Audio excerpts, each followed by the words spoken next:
การนำมือถือที่ไม่ได้ใช้แล้วนะครับมาทำเป็นกล้องวงจรปิดภายในบ้านนะครับปืนแหกก็ดัดแปลงตามนี้นะครับใช้ท่อ PVC หนีบนะครับผ่าครึ่งแล้วก็หนีบอยู่แน่นหนาทาวรนะครับลงแอปอัลเฟรดเรียบร้อยนะครับนี่1ตัวนะครับนู่น1ตัวนะครับผมจะซูมให้ดูนะครับเนี่ยนะครับจ่ายอะแดปเตอร์ให้เรียบร้อยนะครับนี่นะครับนี่ครับนี่1ตัวนะครับอันนี้ใช้ได้ทั้งกล้องหน้ากล้องหลังนะครับนี่ครับดูโปรแกรมอัลเฟรดนะครับเรียบร้อยแล้วนะครับถือเป็นการพัฒนาต่อยอดนะครับนำมือถือที่เราคิดว่าไม่ใช้แล้วก็รุ่นเก่าๆมาลงแอปอัลเฟรดนะครับก็ทำเป็นกล้องวงจรปิดภายในบ้านอันนี้เสียบไว้หลายวันนะครับเป็นอาทิตย์แล้วครับก็ไม่มีปัญหานะครับนี่ฮะเครื่องไปแตะดูที่ตัวมันก็ไม่ร้อนนะครับอันนี้อะแดปเตอร์นะครับก็ชาร์จทิ้งไว้เป็นเดือนแล้วก็ไม่ร้อนนะครับนี่การใช้งานโปรแกรมอัลเฟรดในการดูกล้องวงจรปิดนะครับผ่านมือถือนะครับตัวนี้นะฮะซึ่งโปรแกรมอัลเฟรดนี่เราสามารถที่จะมีปุ่มพูดนะครับกดพูดจากตัวมือถือของเราที่อยู่ติดตัวพูดปุ๊บมันก็จะไปดังที่ตัวมือถือที่เราติดในบ้านเรานะครับถ้าสมมติว่าเราดูผ่านแล้วเห็นขโมยขึ้นบ้านเราก็ตะโกนนะครับขโมยอย่างนี้นะครับมันก็จะดังออกลำโพงถ้าเราต่อลำโพงไว้นะครับมันก็จะดังนะครับขโมยมันก็จะวิ่งหนีมันกลัวนะครับนี่ถือเป็นนี่ครับอันนี้มันก็จะบันทึกตลอดนะครับนี่ฮะเราตั้งในโหมดของ motion นะครับ motion capture ไว้นะครับถ้ามีอะไรเคลื่อนไหวผ่านหน้าตัวมือถือที่บ้านเรามันก็จะบันทึกทันทีนะครับนี่ฮะอันนี้ติดตั้งไว้เป็นเดือนนะครับนี่ไม่มีอาการเครื่องมีปัญหาเลยนะครับไม่มีครับนี่ฮะนะครับมันก็จะบันทึกนะครับนี่ครับปุ่มพูดนะครับถ้าเราพูดกดตรงนี้ปุ๊บฮัลโหลนะครับมันก็จะดังที่ตัวโน้นเลยนะครับนี่ฮะลองพูดมา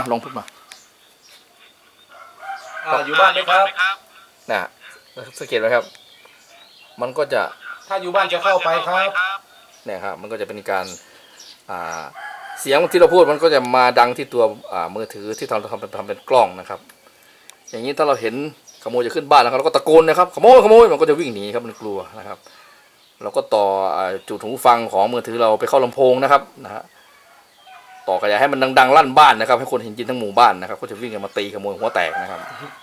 อันนี้คือหน้าจอที่โปรแกรมอัลเฟรดมันบันทึกนะครับมันจะบันทึกเหตุการณ์ไว้วันที่เท่านั้นเท่านี้เวลาเท่านั้นเท่านี้แล้วก็มีการบันทึกกี่เหตุการณ์นะครับอันนี้ก็จะเป็นหน้าจอของกล้องที่เราอันนี้ติดไว้2ตัวนะครับเราจะเลือกเอาตรงไหนแล้วก็เราจะเลือกตรงนี้นะฮะให้ดูนะครับนี่ครับอันนี้แล้วใช้ได้ทั้งกล้องหน้ากล้องหลังนะครับอันนี้กล้องหน้านะครับอันนี้กล้องหลังนะครับเดี๋ยวผมจะสลับไปอีกกล้องหน้านี่ครับอันนี้สลับไปกล้องหลังนี่ครับอันนี้กล้องหลังนะครับอันนี้กล้องข้างหลังก็สามารถเห็นได้2เหตุการณ์นะครับทั้งกล้องหน้ากล้องหลังอยู่ในจุดเดียวกันนะครับนี่ฮะอันนี้กล้องหลังนะครับสลับมากล้องหน้าก็จะเป็นแบบนี้นะครับนี่ฮะอันนี้ผมติดไว้2ตัวนะครับติดไป2ตัวนะครับนี่อีกตัวหนึ่งนะครับอีกจุดหนึ่งนะครับแตะดูนะครับนี่ครับอันนี้ก็คือถ้าเราจะกดพูดตรงนี้นะครับฮัลโหลนะครับเสียงที่พูดมันก็จะไปออกที่มือถือที่เราติดตั้งไว้ที่บ้านนะครับถ้าเราจะบันทึกก็แตะตรงนี้เลยนะครับอันนี้สลับเหมือนกันนะครับ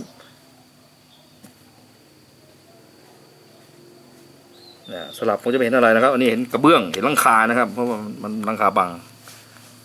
เราก็สามารถที่จะตั้งให้มันเป็นแบบแนวตั้งแนวนอนได้นะครับเนี่ยผมจะตั้งนะครับนี่ครับเป็นแนวตั้งแนวนอนนะครับนี่ครับเป็นแนวตั้งแนวนอนได้นะครับสั่งเปิดไฟฉายได้นะครับนี่ครับเปิดไฟฉายนะครับนี่ครับที่ตัวนั้นก็จะเปิดนะครับนี่ครับสั่งเปิดไฟฉายนะครับที่มือถืออีกตัวหนึ่งซึ่งเราทำเป็นกล้องในที่บ้านเราแล้วก็จะติดนะครับเราก็สั่งปิดที่นี่ได้นะครับสั่งปิดนะครับดูนะครับปุ๊บมันก็จะดับแล้วนะครับ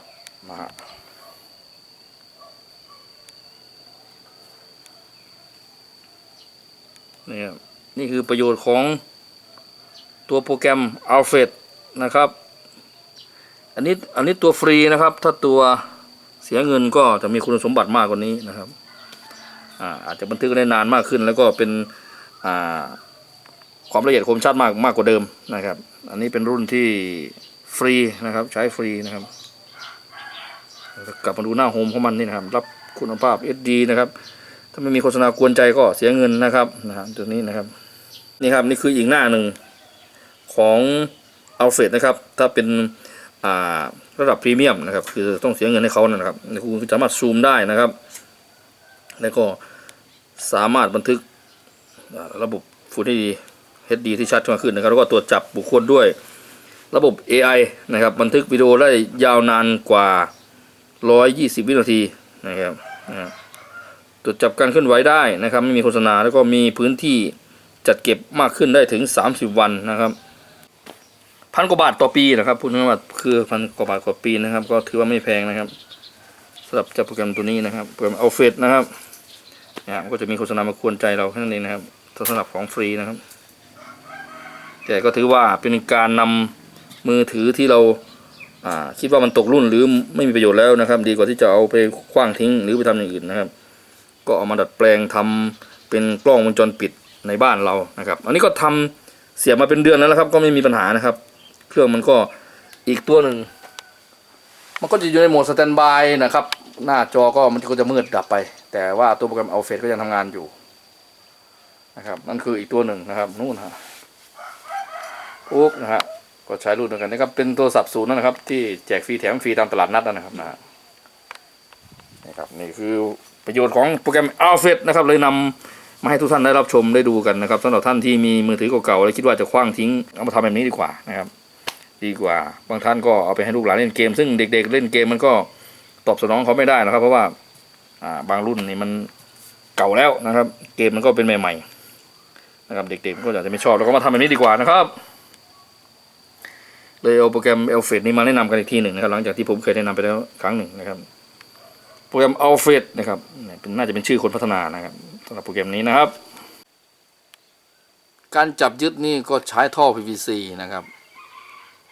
ตัดซีกท่อ PVC เป็นซีกครับไม่เหมือนกับเราผ่าครึ่งแต่ว่าแต่เหลือด้านหนึ่งไว้แล้วก็เอามือถือเสียบเข้าไปแล้วก็อาจจะเสริมด้วยปืนกาวหรืออะไรก็ได้ยัดเข้าไปให้มันแน่นทีเท่านี้เอาอยู่นะครับผ่านพายุมาก็ยังไม่เป็นไรนะครับแล้วก็ต่อสายอะแดปเตอร์ชาร์จให้มันอันนี้เป็นเดือนแล้วนะครับไม่มีความเสียหายเกิดขึ้นเลยครับทั้งตัวอะแดปเตอร์แล้วก็ตัวมือถือนะครับก็ถือว่าเป็นการนำประโยชน์มาใช้นะครับจากมือถือที่เราคิดว่าไม่มีประโยชน์แล้วนะครับถ้าเป็นไปได้นะครับมือถือที่เราจะมาทำกล้องนี่ก็ควรจะฮาร์ดรีเซ็ตนะครับไม่ใช่ฮาร์ดรีเซ็ตนะครับก็อาจจะเป็นรีเซ็ตแฟคทอรี่นะครับเหมือนค่ามาจากโรงงานเพียวๆนะครับแล้วก็ลงโปรแกรมAlfred อย่างเดียวนะครับอันนี้ไม่ได้เคลียร์ไม่ได้อันอินสตอลนะครับก็ยังมีเกมมีอะไรหลงเหลืออยู่นะครับ